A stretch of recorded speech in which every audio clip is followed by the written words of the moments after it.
Hi. We are. You are. You're amazing. You're absolutely amazing. I've been listening to you, as many other people here have, for a long time.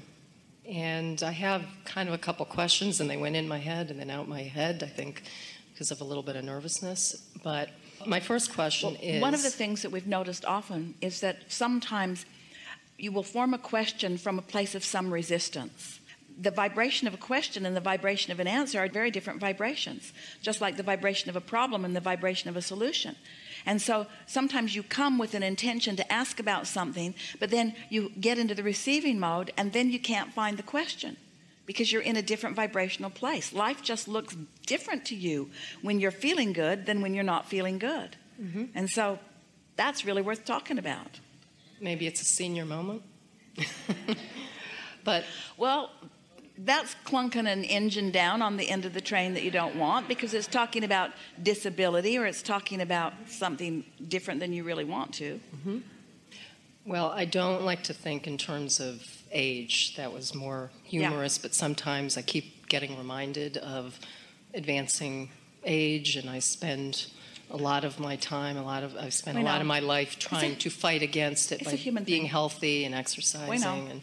But we believe that as a result of this conversation today, that you have allowed us to help you put the emphasis on vibration rather than anything else. The other day, Esther was watching Kate and Luke, her grandchildren, and she was, like the friend before, she was feeling a little envy about how much physical life in these bodies that they still have ahead of them. She was sort of counting her logical years and their logical years, and she was wishing that she had, knowing what she now knows, she was wishing that she had their logical years, and it didn't feel good to her as she had that thought.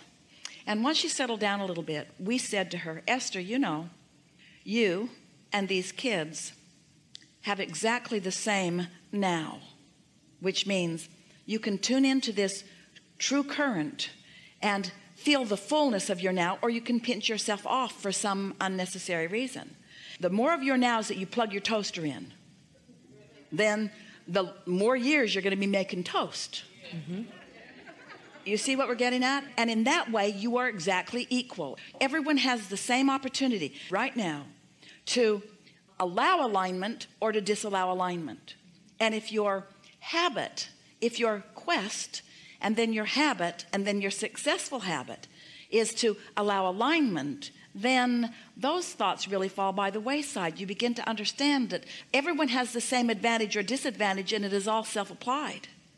You see, it's about how much right now in this moment am I, through my thought process, allowing the fullness of who I am to be present. And the more you practice it and the more you allow the fullness of who you are to be present, then the more you have fun, the more agile and flexible you feel, the more resilient you are, the more energy you have, the more life you have to enjoy. Well, that's loaded.